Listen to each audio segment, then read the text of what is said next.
Hey folks, this is Rhykker, and Last Epoch is all going to be the ARPG that you're going to be playing as of April 17th. That's when Last Epoch's massive Season 2 patch launches.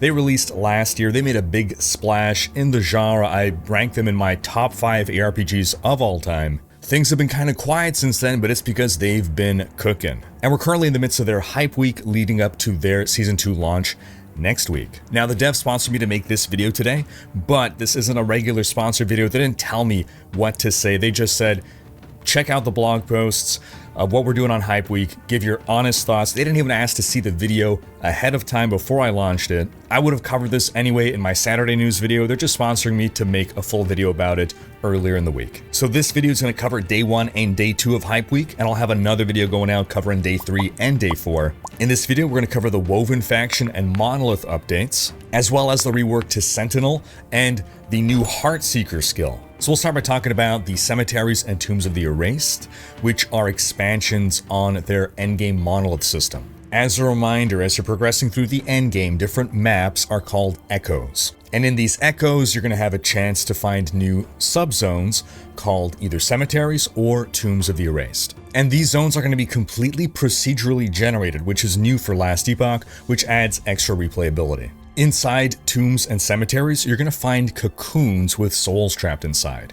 You smash open a cocoon, and then these souls are going to go out and possess nearby monsters, juicing them up, making them tougher, but when you defeat them, they're going to drop a new special currency. This currency is called Memory Amber, and it's going to be key to interacting with the new faction. So what's the difference between Tombs and Cemeteries? Tombs are a type of system where at the end, once you've completed, you'll have the opportunity to actually craft on your idols. For those who don't know, idols are sort of like Diablo 2 charms, but they took that idea and they perfected it by taking the problem with charms in Diablo 2 was they clutter up your inventory. So they created a separate inventory just for these idols. And with Tombs, now we'll be able to craft onto our idols. As for Cemeteries, they're going to be a way where at the end of it, you'll be able to manipulate your timeline. A timeline is the current web of endgame progression maps that you're on. So, terminology. Big picture, you have the Monolith of Fate. That's the primary endgame system of Last Epoch.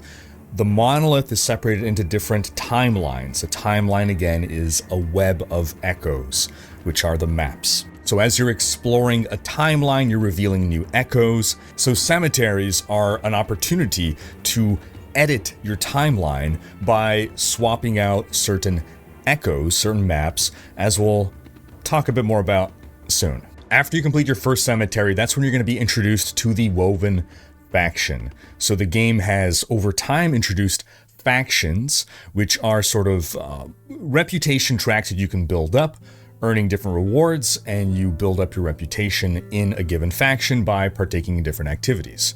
As we mentioned before, Memory Amber is going to be a key part to progressing through the Woven faction. So by progressing in the Woven faction, you'll be able to purchase Woven Echoes. These are special, unique maps.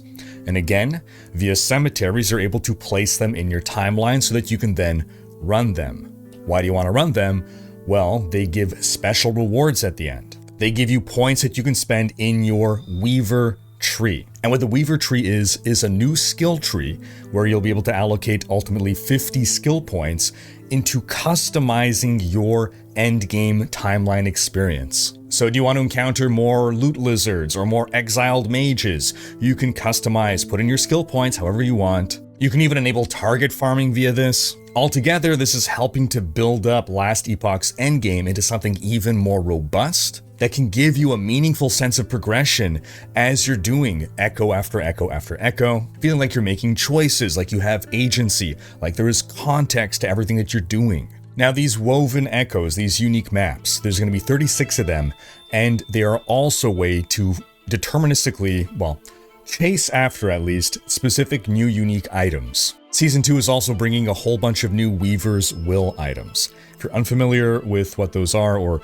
you saw Weaver's Will on an item and you weren't quite sure what that meant, Weaver's Will is a really cool mechanic. It's effectively a way of leveling up. You get an item that levels up as you use it. So as long as you have a Weaver's Will item equipped, and it'll tell you how much Weaver's Will potential is left on it, as you gain XP, as you kill monsters, it's going to spend that Weaver's Will to empower the item. It's going to be random, and it's going to be in some combination of empowering affixes that it already has and adding new random affixes. And of course, they're adding new supporter packs if you want to buy cosmetics, or the glorious Capybara. Yes, he is real. So what I'm most hype about from day one is the Weaver tree. I think meta progression is so important in ARPGs in 2025. I think Last Epoch already had a very solid foundation of an endgame system with its Monolith of Fates, and I think the Weaver tree is an excellent addition. And so now let's move into the day 2 hype week stuff, which includes the Sentinel rework, the rework of the entire Sentinel class, as well as the new Heartseeker skill. And we'll start with Heartseeker here. Now, if you're a ranged build, and I really like ranged builds, if you're a ranged build in Last Epoch, you know that your options are very AoE focused. You're great at dealing damage in a big area, but what we really needed was a powerful single target skill, and that's where Heartseeker comes in. Now, the Heartseeker is exclusive to the Marksman mastery, and here's what it does. You shoot out an arrow, it seeks out an enemy, it's going to pass through other enemies without hurting them, and once it hits its target, we have a new mechanic called recurve. Now, recurve is a mechanic where arrow strikes the enemy, and then we calculate, does it recurve again, yes or no? If yes, it hits again. Does it recurve? If yes, it keeps hitting, it keeps hitting, it keeps hitting, as long as it's recurving.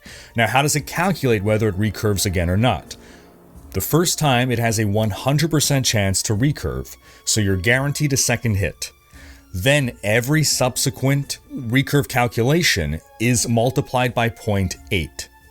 So that means the third hit, you only have an 80% chance, and then it gets less and less until you don't hit at all, in which case the chain stops. So what you end up with basically is an attack that you shoot an arrow once, it's going to hit an enemy a couple of times, and then could potentially keep chaining and chaining and chaining until it finally stops. In the meantime, you've shot out other arrows as well. This is distinct from the ricochet mechanic, which gives you like a set number of additional hits that are done. And the reason they made an entirely different mechanic for this is because they have a lot of skills and modifiers that are going to play with your recurve percentage. So you might start with a recurve percentage higher than 100%. The default is 100%, but you can get it up to 125. Obviously, that doesn't, give you a more than 100% chance to recurve, but it means that if you have a 125% chance to recurve, then when you hit that with the 0.8, well, hey, you're still over 100%, or you're still at 100%, so you're guaranteed another hit. If you can reach 157%, for instance, then you're guaranteed 3 recurves. And of course, because Last Epoch is the king of customization, again, as I've said multiple times over the years, Last Epoch has my favorite active skill system in any ARPG ever. Every skill has its own skill tree. You're going to have ways to mess with and play with and customize how you want recurve to behave, where you want to be tooling the numbers, and there's going to be ways that you can even modify recurve such that you're basically going to keep recurving until you run out of targets on screen. So, for instance, here's a node in the tree, Shadow Weaver's Grasp. Heartseeker now has a minimum chance to recurve, 66%. You can never have less than 66% chance to recurve. Or if you don't want to be too spammy, you can get Arrow of the Ravager. This gives you a big damage bump as well as a big recurve chance bump, but gives you a 3-second cooldown. Or here's Heart Drain. When directly used, Heartseeker arrows have a chance to grant mana and health on hit. Pump 4 points into that, you have a 100% chance to gain mana and health on hit. Turn it into a generator, why not? Or you can take Exposed here, which really focuses on like boss killing. Normally, if your target dies, you can still recurve onto other targets. With Exposed, that is no longer possible. That is focusing exclusively on the enemy that you targeted. In exchange, you're shredding armor and applying frailty to enemies. There's going to be some nodes that convert the damage into cold damage, some that convert it into fire damage. For instance, Frozen Splinter is going to give you the ability to penetrate additional cold resistance, scaling with how much your overcapped cold resistance is. I always love when devs find ways to give us reason to overcap our mechanics, our resistances in a fun way, right? Because you can be like, well, you want to overcap your resistances because enemies can nerf you down, and that's not as fun as, oh, you deal more damage to enemies based on how much cold resistance you have. Now it's like, oh, I don't want to just get the bare minimum. I want to slam cold resistance on my gear. It's more interesting itemization. as an option without it being mandatory. I like when not every build is going to follow the same gearing guidelines of, well, just get the minimum maxed out of this and the minimum of this, and now we're gonna go nuts with your cold resistance. So it's gonna be very difficult for me going into season 2 of Last Epoch to not play a rogue. I already really like ranged, highly mobile playstyles, and right now Heartseeker Rogue, Heartseeker Marksman, the Rogue Mastery, is what I'm leaning towards. But we're also seeing a rework of the Sentinel class. And with it is coming what is effectively an entire overhaul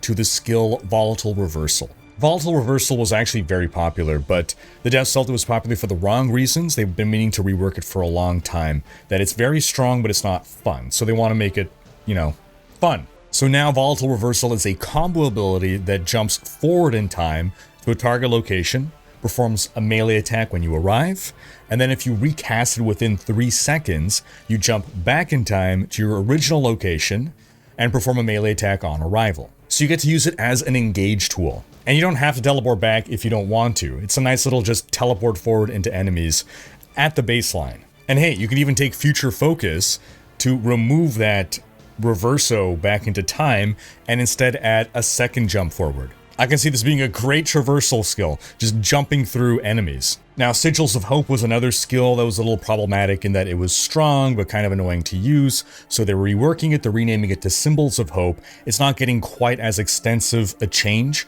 but it's going to be something that more passively benefits you, as opposed to having kind of annoying mechanics. Overall, the Sentinel is getting a significant rework. On the passive tree, 65 passes have been changed. That's across all its masteries. The vast majority of the changes are in the Paladin and the Void Knight, but the Forge Guard also has been at least touched a bit. 22 out of 26 of the Sentinel skills are getting changed. Devouring Orb overall is being moved into being more of an active main damage dealer as opposed to something that's just being triggered by other things. Javelin's getting some love, in particular Lightning Javelin, Lightning Spear. Multi-Strike's getting a new single target node, Blade Storm. Shield Throw is having its cooldown removed. At the end of the day, if you liked the Sentinel class and any of its masteries before, you're probably going to love it in Season 2. And if you weren't a fan, well, maybe now's the time to check out a Sentinel. I am definitely tantalized by Shield Throw and Lightning Spear Javelin.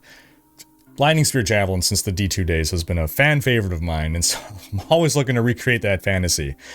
But as I said, Heartseeker is just, it's pulling at my heartstrings. And as a reminder, folks, for the first 2 days of Last Epoch Season 2, you'll be able to get a few cosmetics via Twitch drops. Just by watching a few hours of participating Twitch streams in the Last Epoch category, you can get 4 skill cosmetics plus a player title, the Woven Watcher. Plus, via the Creator Support Program, if you subscribe to or gift a sub to a participating creator, you can get an additional skill cosmetic. But overall, I turn the question to you folks, what are you most hype about coming in Season 2 of Last Epoch? Sound off in the comments and stay tuned for another video this week covering more of Season 2 Hype Week. Thanks for watching. Special thanks to my supporters. If you enjoyed this video, give it a thumbs up and subscribe to join Rhykker's Raiders for more ARPG content.